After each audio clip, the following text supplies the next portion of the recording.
Bonjour à tous, vous êtes sur RTI 1. Merci de nous suivre. Les titres de ce 13h. 6 projets d'accord vont être signés entre la Côte d'Ivoire et le Burkina Faso pendant le traité d'amitié et de coopération dont la 7e conférence s'est ouverte ce matin à Yamoussoukro. Les chefs d'État ivoiriens et burkinabés ont présidé cette cérémonie d'ouverture solennelle. Hajj 2018, pèlerinage en Terre Sainte d'Arabie Saoudite. Sur 9 vols prévus au départ de la Côte d'Ivoire, le premier a décollé dans la nuit d'hier, avec à son bord 500 candidats au Hajj et leurs encadreurs. Ils vont pouvoir accomplir le 5e pilier de l'islam, première destination, la ville de Médine. Les Maliens se rendent aux urnes ce dimanche 29 juillet pour le scrutin présidentiel. 24 candidats sont en lice, dont le président sortant Ibrahim Boubacar Keïta. L'opposition dénonce des fraudes électorales en préparation. La campagne prend fin ce soir à minuit.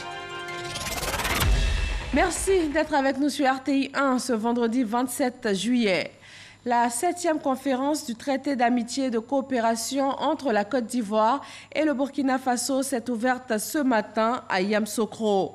Elle doit permettre aux deux pays de révisiter les 11 accords bilatéraux qui ont été signés en juillet 2017 à Ouagadougou. Ils concernent principalement 2 projets liés au transport, l'autoroute Yamoussoukro-Ouagadougou et la réhabilitation du chemin de fer Abidjan-Ouagadougou-Kaya, suivi de son prolongement à Tambao. En ce qui concerne les énergies, il s'agit d'accroître la fourniture en électricité du Burkina Faso et faciliter davantage l'approvisionnement en hydrocarbures. Lors de cette cérémonie d'ouverture, le chef de l'État ivoirien est revenu sur les acquis du traité d'amitié et de coopération, mais il a surtout parlé du travail à faire, des nouvelles priorités et des orientations du TAC pour les 10 prochaines années. Nous l'écoutons.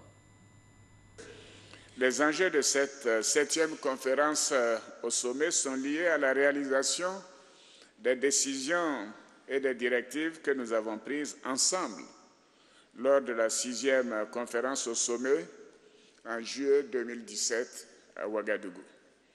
Des avancées notables sur certains projets que nous allons examiner sont à souligner. Je voudrais citer en particulier le projet de l'autoroute Yamoussoukro-Ouagadougou, dont les travaux ont démarré depuis le 2 octobre 2017 sur la section Yamoussoukro-Tchébissou et dont le financement est acquis pour le tronçon Yamoussoukro-Bouaké, ainsi que les études achevées sur certaines des sections. Donc voilà quelque chose d'important que nous avons démarré. L'augmentation de la fourniture d'électricité au Burkina Faso, avec pour objectif d'atteindre les 90 MW comme agréé avant la fin de cette année. Donc, deuxième résultat. Les efforts consentis sur la question de la fluidité routière sur le corridor Abidjan-Ouagadougou, avec la réalisation du poste de contrôle juxtaposé de la Léraba, ainsi que de l'accroissement de l'efficacité des procédures du commerce et du transit. L'opéralisation du Fonds d'amitié et de coopération ivoiro-burkinabé pour l'insertion des jeunes, avec le décaissement de 100 millions de francs CFA par chacun de nos États en faveur des jeunes dans des projets à potentiel immédiat, créateurs de richesses et d'emplois. Les secteurs prioritaires privilégiés étant l'agro-pastoral, le commerce transfrontalier des produits locaux, l'artisanat et les services. La participation d'une délégation burkinabé de haut niveau, conduite par le ministre de l'Agriculture et des Aménagements hydrauliques, et le ministre des Ressources animales et halieutiques à la 4e édition du Salon de l'agriculture et des ressources animales, le SARA 2017, qui s'est déroulé du 17 au 26 novembre 2017. Et je dois dire, hier encore, un grand événement, le Forum des investisseurs burkinabé ivoirien qui s'est tenu ici même à Yamoussoukro. Donc bravo à nos hommes et femmes d'affaires des deux pays. Monsieur le Président, s'il convient de saluer les faits majeurs que je viens de mentionner, nous devons toutefois dire qu'il y a quelques lenteurs dans la mise en œuvre de certains projets identifiés lors de nos sessions précédentes. Il s'agit notamment du projet de la réhabilitation de la ligne du chemin de fer Abidjan-Kaya et son prolongement jusqu'à Tambao, mais je peux dire que nous y travaillons et nous sommes confiants. Des travaux devant aboutir à la matérialisation de la frontière et aussi le projet concernant la gestion des personnes évacuées du Mont Feuco. Fort de ce constat, j'invite les gouvernements de nos deux pays à tout mettre en œuvre afin d'accélérer la réalisation de ces projets. Le président du Burkina Faso, lui, est revenu sur les défis auxquels les pays africains, notamment la Côte d'Ivoire et le Burkina Faso, sont confrontés. Monsieur le Président, face aux grands défis d'ordre économique, politique et sécuritaire auxquels nos deux pays, mais également les autres pays de la sous-région ouest-africaine et du continent sont confrontés, le TAC s'offre à nous comme un excellent outil pour y apporter des réponses appropriées. Il me plaît de noter que les résultats satisfaisants enregistrés seulement à mi-parcours dans nos deux pays sont imputables entre autres au dynamisme de l'intégration sous-régionale et régionale en général et au TAC en particulier, moteur de notre coopération bilatérale. La problématique sécuritaire nous impose de travailler de façon concertée et coordonnée et nous nous réjouissons de l'étroite collaboration qui existe entre nos services en charge de ces questions. C'est le lieu pour moi de renouveler mes remerciements aux autorités et au peuple ivoirien pour leur soutien lors des attaques terroristes qui ont endeuillé le peuple burkinabé. Monsieur le Président, distinguée personnalité, depuis la 6e conférence conformément au rapport de la 2e réunion du comité de suivi tenue du 9 au 11 avril 2018 à Abidjan, des avancées notables ont été enregistrées dans la mise en œuvre de plusieurs projets prioritaires et structurants dont vous en avez fait l'économie. Certes, les résultats sont fort encourageants, mais il est indispensable de mettre en place des mécanismes opérationnels pour diligenter la mise en œuvre des projets structurants qui, sans nul doute, contribueront au renforcement des actions de développement de nos pays. Outre notre volonté politique déjà appréciable, nous devons conjuguer nos efforts et susciter l'accompagnement de nos partenaires techniques et financiers. Je voudrais vous assurer que le Burkina Faso jouera pleinement sa partition pour que le couple ivoiro-burkinabé contribue fortement à la cohésion sociale et politique ainsi qu'au renforcement de l'intégration économique ouest-africaine. Et revenons sur la journée d'hier qui a vu l'arrivée des chefs d'État ivoiriens et burkinabés sur place à Yamoussoukro avec Alvorassa.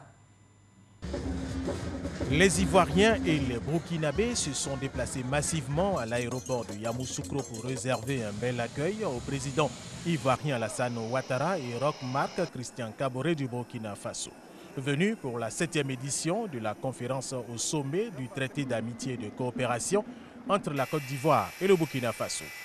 Les deux présidents, Roch Marc Christian Kaboré et Alassane Ouattara, heureux de l'avancée politique et diplomatique du traité d'amitié et de coopération qui existe depuis 10 ans, se sont dit satisfaits de l'évolution des chantiers sur le terrain.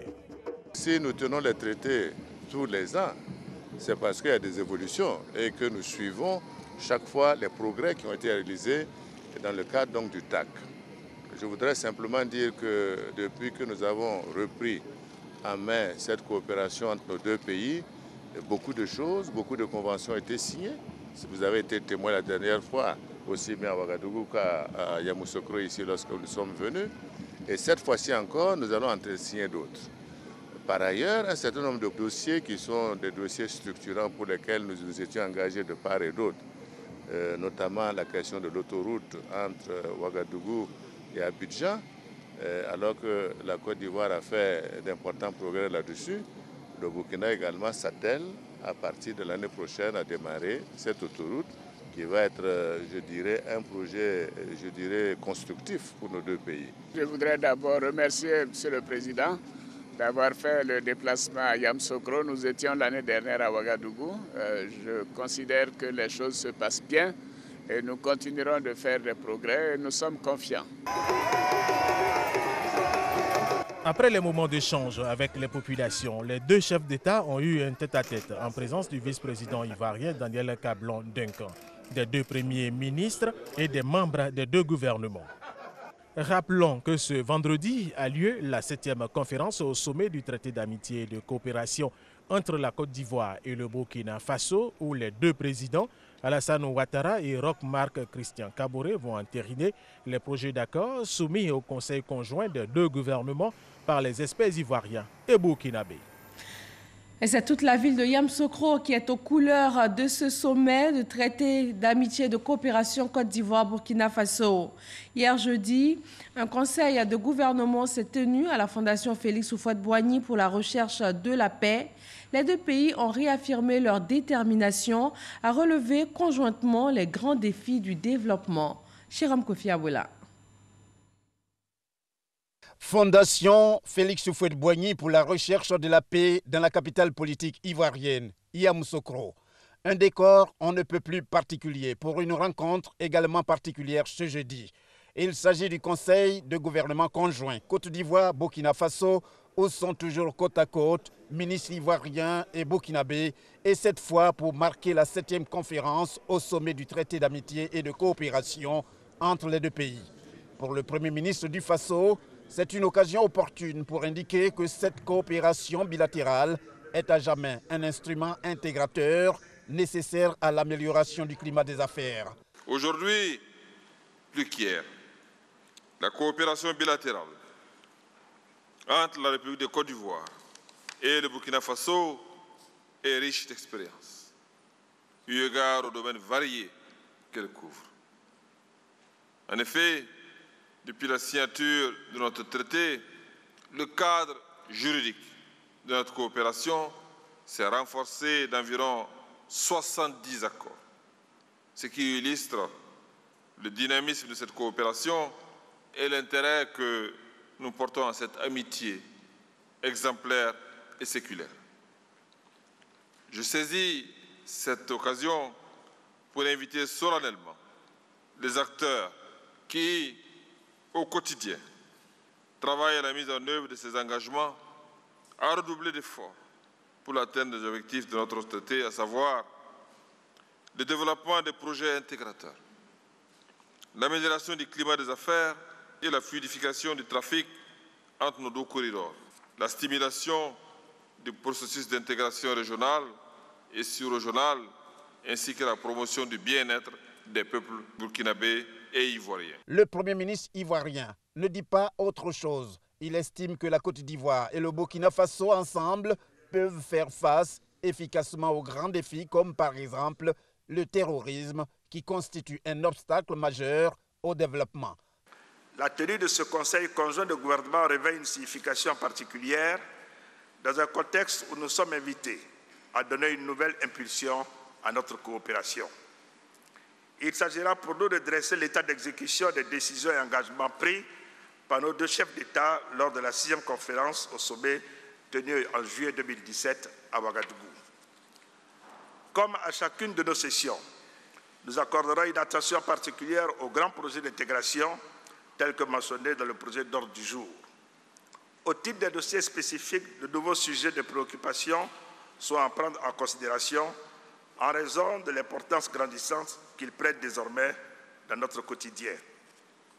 Ainsi, le terrorisme, qui n'épargne aucune région du globe, s'inscrit de plus en plus au rang de nos priorités. Nos dirigeants, fort heureusement, partagent la conviction que seule une conjugaison de nos efforts peut nous permettre de venir à bout de ce fléau qui apparaît comme un véritable cancer à même d'annihiler les efforts de développement de nos États. Outre une étroite coopération policière et judiciaire, il conviendra également d'adapter nos législations à ce sujet. Au niveau de la jeunesse, le phénomène de l'immigration irrégulière vers les pays du Nord et ses conséquences nous obligent à trouver des solutions appropriées contre ce fléau. Il s'agit pour nous de mieux appréhender les causes profondes de ce désespoir et de mettre en œuvre des politiques sectorielles communes visant à offrir aux jeunes, notamment les diplômés, de meilleures perspectives qui constituent des alternatives à cette tentation mortelle. L'avènement du TAC, traité d'amitié et de coopération Côte d'Ivoire-Burkina Faso, remonte à 10 ans.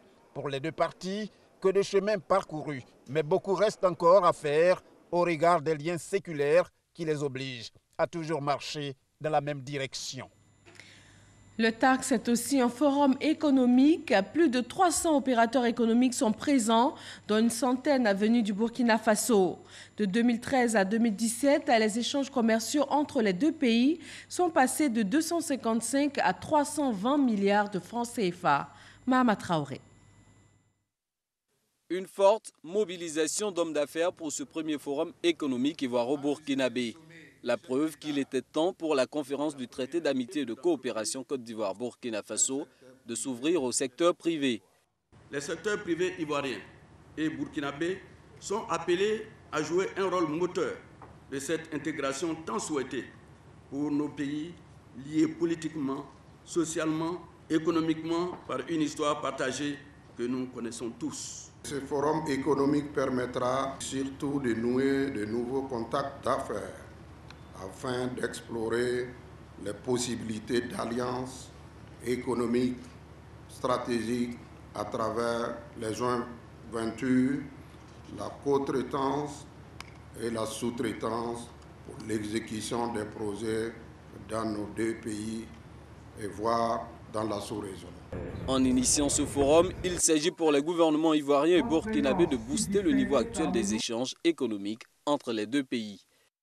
Le Burkina Faso reste le premier pays client de la Côte d'Ivoire avec 23,9% des exportations vers la CEDEAO. Plus globalement, les échanges commerciaux entre la Côte d'Ivoire et le Burkina Faso sont passés de 255 milliards en 2013 à 320 milliards de francs CFA en 2017, soit une hausse de plus de 25% sur la période. Il ne s'agit pas pour nous de créer des conditions nouvelles pour faire les affaires entre nos deux pays. Ces conditions existent déjà et sont assez bonnes. Il s'agira plutôt, en notre qualité d'autorité politique, d'accompagner l'ensemble des acteurs économiques pour redynamiser les relations et aller au-delà de simples échanges commerciaux pour former de véritables alliances économiques stratégiques au bénéfice de tous. En Côte d'Ivoire, comme au Burkina Faso, les opportunités d'affaires sont multiples. Les deux chefs de gouvernement invitent alors les patrons d'entreprises à investir dans les secteurs porteurs comme le bétail, l'énergie, l'agroalimentaire ou encore le numérique. Plus qu'un forum, cette rencontre sera également une occasion, entre autres, de mettre en évidence les réalités et les opportunités d'affaires dans les deux pays. Également, de mettre en relation les hommes d'affaires, les entreprises de pays dans les rencontres B2B. De favoriser la mise en place de projets structurants à vocation sous-régionale pour le développement des secteurs privés ivoiriens et burkinabés. Nous sommes en train de créer de manière réelle un vrai espace économique de convergence, tant au niveau de nos politiques budgétaires qu'au niveau de l'environnement des affaires. Nous sommes donc en train de créer des conditions objectives qui vont permettre au secteur privé de nos deux États de pouvoir donc prospérer. Et je voudrais formuler le vœu, Monsieur le Premier ministre et chers frères, que nos champions ivoiriens et burkinabés se donnent la main pour aller conquérir tous les marchés dans l'espace UEMOA et dans l'espace CEDEAO. Et pour matérialiser ce partenariat souhaité, la Chambre de commerce et d'industrie du Faso concède à sa consoeur ivoirienne l'organisation de Africalia 2019, un forum économique international qui se tenait jusque-là à Ouagadougou. Initié en 2008, le TAC a pour objectif de consolider les liens multiséculaires et fraternels ivoiro-burkinabés à travers notamment des projets communs. 10 ans après, comment les populations perçoivent-elles le TAC et quelles sont leurs préoccupations et attentes? Des réponses dans ce dossier signé Michel Diré. Yamoussoukro, c'est dans ce quartier situé aux alentours de la fondation Félix Houphouët-Boigny que vit le couple Bagaya. Dame Kwame est ivoirienne, son époux Michel est d'origine burkinabé. C'est en 1959 qu'il a immigré en Côte d'Ivoire. Je suis arrivé en Côte d'Ivoire, c'était pour renseigner. Et l'enseignement m'a pris. D'abord à Sakassou. À Sakassou, j'ai fait 1 an. De Sakassou, on m'a affecté ici à Yamoussoukro. De Yamoussoukro, je suis parti dans son village à Gogokro. On est ensemble il y a longtemps. On fait jusqu'à 9 enfants. On a eu beaucoup de petits-enfants. 24. Et pourtant, les débuts de cette relation n'ont pas été du tout faciles. La maman ne voulait pas qu'on se marie. Et le papa a dit, donc n'importe qui peut aller là où il veut. Laisser ma fille se marier. C'est ainsi, elle aussi, je l'ai contactée, elle m'a voulu. Michel est aujourd'hui à la retraite après une carrière professionnelle bien remplie. À des centaines de kilomètres de Yamoussoukro, nous retrouvons à Ouagadougou, Geoffroy Vaha. Il est installé au Burkina Faso depuis 2008. Il est ivoirien et exerce dans le domaine de l'audiovisuel. Je faisais les reportages comme tout le monde. Et puis, venu le moment aussi de nous donner une chance de présenter un journal, je me suis mué en journaliste présentateur et j'ai commencé à présenter les sessions d'information de 20h, de 13h, les magazines, voilà, et tout en continuant de faire du terrain. Geoffroy à Ouagadougou, la famille Bagaya à Yamoussoukro, 2 générations différentes qui traduisent les relations qui lient la Côte d'Ivoire et le Burkina Faso depuis plusieurs décennies. Pour consolider les liens de fraternité entre les 2 peuples, un traité d'amitié et de coopération a été initié en juillet 2008. 5 domaines sont choisis dans le cadre de ce traité. Ce sont la coopération politique et diplomatique, l'économie, la défense et la sécurité, la coopération scientifique et culturelle et le domaine judiciaire. On ne peut que les encourager et souhaiter effectivement que cette coopération marche et que vraiment tous les 2 pays tirent des profits effectivement dans cette coopération. Au-delà même du TAC, pourquoi ne pas aujourd'hui fédérer, faire un conseil des ministres ouest-africains? Voilà, je le vois beaucoup plus comme ça. J'encourage à ce que ça se continue et que le TAC prospère davantage, mais avec des actes concrets sur le terrain. Bon, c'est une très bonne chose, mais le souci aussi, c'est que ça ne sert pas juste de cadre pour orner ou juste pour venir dire que oui, véritablement, les 2 peuples sont toujours liés. Oui, mais c'est bien encore si on le ressent sur le terrain. C'est que là, si on doit faire un bilan, est-ce que les TAC passés ont déjà, je dirais, été satisfaisants de par la mise en œuvre des recommandations qui ressortent? Plusieurs accords de coopération ont été signés au cours des 6 précédentes sessions. En 2017, 11 ont été paraphés. La préoccupation majeure des populations, c'est la matérialisation des projets initiés. Il y a eu des grands projets qui étaient annoncés, mais jusqu'à présent, on ne voit rien venir. Voilà, quand on prend par exemple l'autoroute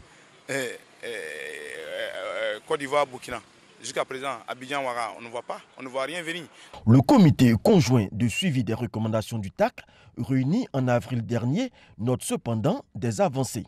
Au chapitre des infrastructures, l'autoroute Yamoussoukro-Ouagadougou constitue un point de satisfaction. L'on enregistre le démarrage effectif des travaux de la section Yamoussoukro-Tiébissou, le renforcement de l'axe Bouaké-Ferkessédougou et l'achèvement des travaux sur le tronçon Ferkessédougou ou Angolo-Dougou. Je me félicite donc de l'état d'avancement des projets de construction de l'autoroute Abidjan-Yamoussoukro-Ouagadougou, de la réhabilitation du chemin de fer et de son prolongement jusqu'à Tambao, ainsi que du renforcement de la coopération dans le domaine énergétique. D'autres avancées sont enregistrées sur le plan sécuritaire.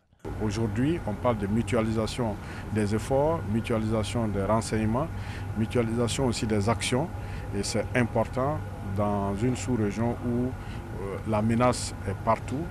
Toutefois, plusieurs projets signés rencontrent des difficultés dans leur mise en œuvre. C'est donc l'occasion pour nous de lancer un appel à tous afin que nous puissions fédérer nos énergies pour mener à bien les nombreux chantiers de notre coopération. Du côté de la société civile, des jeunes burkinabés et ivoiriens s'organisent pour faire la promotion du TAC, évaluer les projets, mais aussi établir leurs priorités. Des questions pertinentes telles que la lutte contre le chômage. Je crois que les différents gouvernements doivent évidemment se plancher là-dessus sérieusement. D'ici là, nous allons faire des missions pour voir, pour regarder un peu où se situe, la progression des travaux. Créer des conditions pour une meilleure insertion dans le tissu socio-économique des jeunes diplômés des deux pays, la question sera certainement au cœur des travaux du 7e traité d'amitié et de coopération entre la Côte d'Ivoire et le Burkina Faso. Et voilà donc pour ce TAC, traité d'amitié et de coopération entre la Côte d'Ivoire et le Burkina Faso. Mais nous restons à Yamoussoukro et direction l'école des forces armées de Zambakro pour le baptême de la 49e promotion d'élèves officiers à Boussanogo. En confiant le drapeau de l'école à leur cadet, après leur formation initiale, les élèves officiers de la 48e promotion abnégation composée de 73 élèves, dont 56 de Côte d'Ivoire, 2 du Burkina Faso, 2 du Gabon, 3 de la Guinée, 1 du Mali, 2 du Niger, 3 de la République centrafricaine, 2 du Togo et 2 du Sénégal, et la 12e promotion des médecins élèves officiers, composée de 13 officiers, vont intégrer la grande famille des officiers. En présence du drapeau et devant le ministre d'État, ministre de la Défense, Ahmed Bakayoko, représentant le président de la République, Alassane Ouattara, ils ont prêté serment. Je jure d'obéir à mes chefs en tout ce qu'ils me commanderont pour le bien du service. Désormais liés pour leur vie entière à leurs armées respectives, ces promus ont reçu les insignes de leur grade de lieutenant, médecin-lieutenant et de sous-lieutenant. Cette école vous a accueilli et vous a donné des savoirs et des savoir-faire dont la maîtrise vous sera indispensable pour servir dans vos armées. Chacun de vous sera un ambassadeur de notre école. Vous avez le devoir d'incarner ces valeurs et de l'honorer par votre professionnalisme et les vertus qui vous ont été inculquées ici. Cette fête école a consacré le baptême de la 49e promotion dévouement d'élèves officiers d'actifs parrainé par le général de corps d'armée à la retraite Soumaïla Bakayoko, forte de 90 élèves, qui sera désormais dépositaire du symbole de l'école et assurera sa garde le temps de sa formation. Le ministre d'État, ministre de la Défense Ahmed Bakayoko, a invité les promus à la loyauté et au travail. À vous, les sous-lieutenants de la promotion abnégation, vous devez continuer de mériter le respect. D'abord, vous avez réussi le concours d'entrée à l'école des forces armées, qui est un concours très sélectif.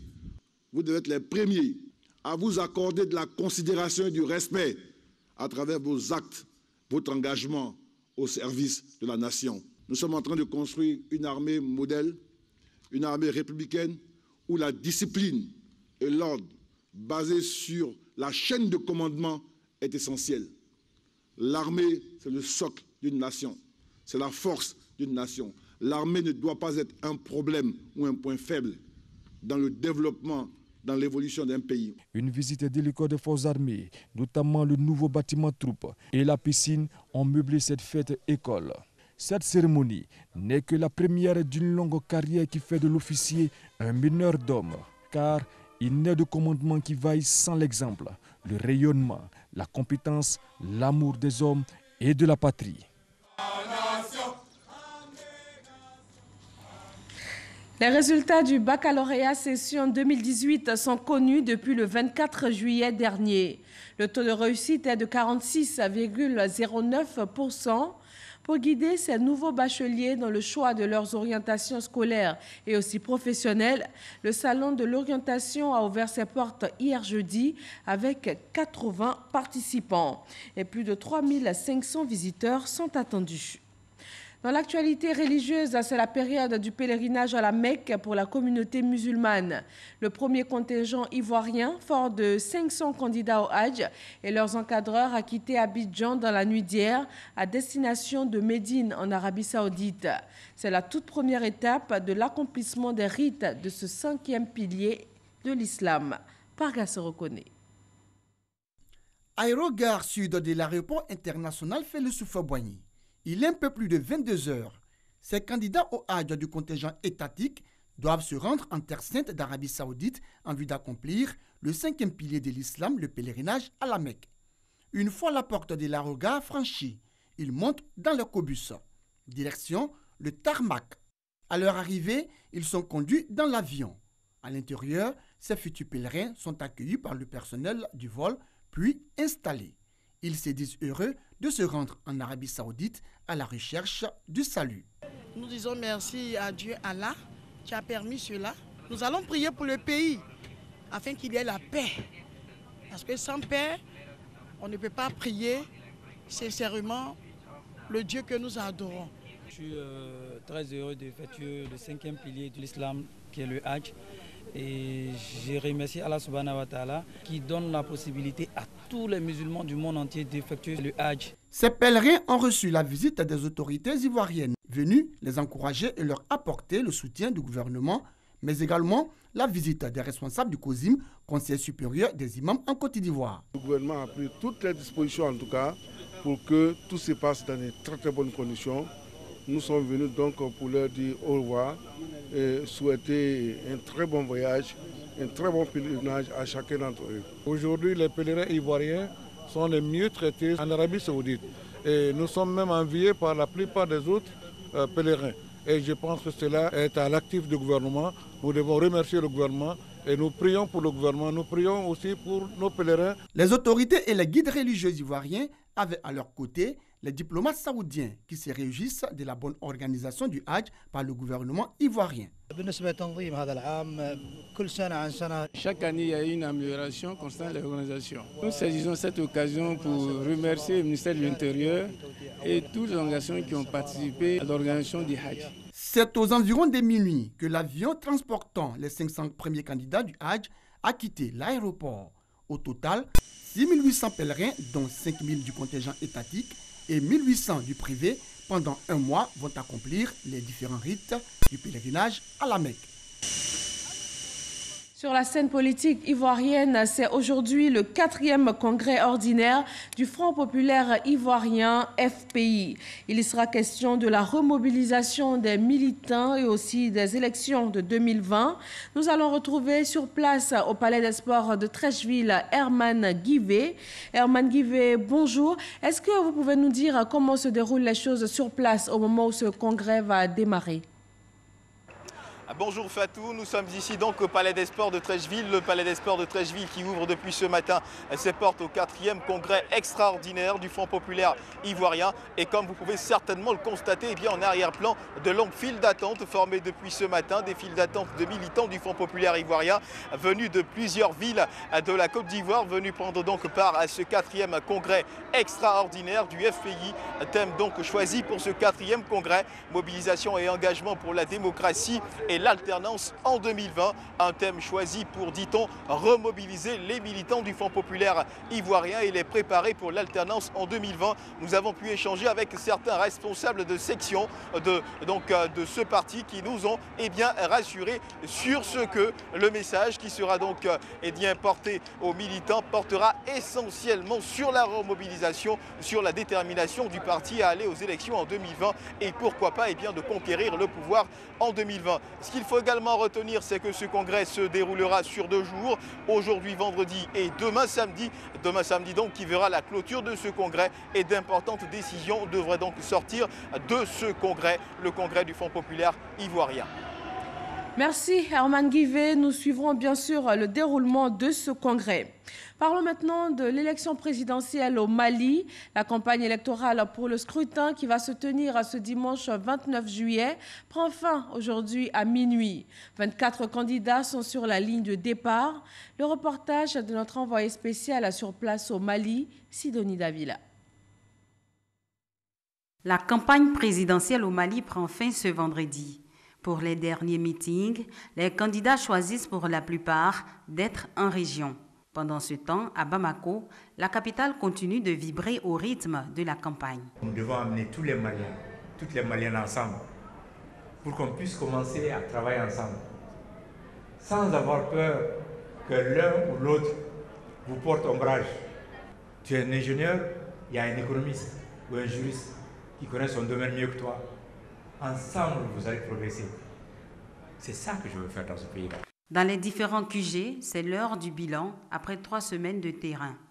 Au Parti du Rassemblement pour le Mali, RPM, de IBK, Ibrahim Boubacar Keïta, la tournée aura permis d'apprécier le niveau d'adhésion des populations. Nous avons abordé cette campagne avec beaucoup de conviction, avec la passion de gagner, mais aussi avec beaucoup d'humilité et de responsabilité. Tout le long des tournées, le candidat Ibrahim Boubacar Keïta, l'accueil fabuleux lui a été réservé tant à l'intérieur du pays qu'à l'extérieur du pays. À l'Union pour la République et la démocratie, URD de Soumaïla Cissé, la campagne, l'occasion de dévoiler son plan sécuritaire. Pour lutter contre l'instabilité, contre le terrorisme, il est indispensable d'instaurer une gouvernance vertueuse. Soumaïla Cissé a prévu près de 1000 milliards de francs CFA pour doter nos forces, pour les motiver, pour les mettre dans les conditions, pour refonder notre outil de défense et de renseignement. Yessa Maki est le président du Parti pour l'action civique et patriotique, PACP. Il est à son 2e essai à la présidentielle. Ce diplomate de carrière prône, entre autres, un message sur la transparence. Nous avons un nouveau message basé sur la transparence, sur une gestion nouvelle, pour que nous puissions voir un nouveau jour dans ce pays.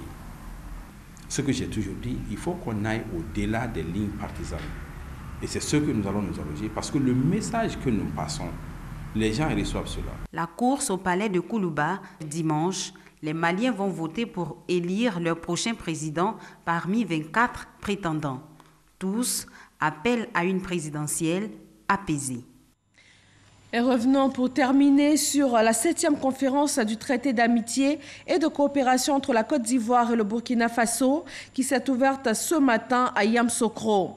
6 projets d'accord vont être signés cet après-midi et les 2 pays vont revisiter les 11 accords bilatéraux qui ont été signés en juillet 2017 à Ouagadougou. Ce journal est terminé. Merci de votre attention. Retrouvez tout à l'heure Marie-Laure Ungoran et son invité pour ce TAC 2018 qui se tient en ce moment à Yamoussoukro. Bonne fin de semaine à tous.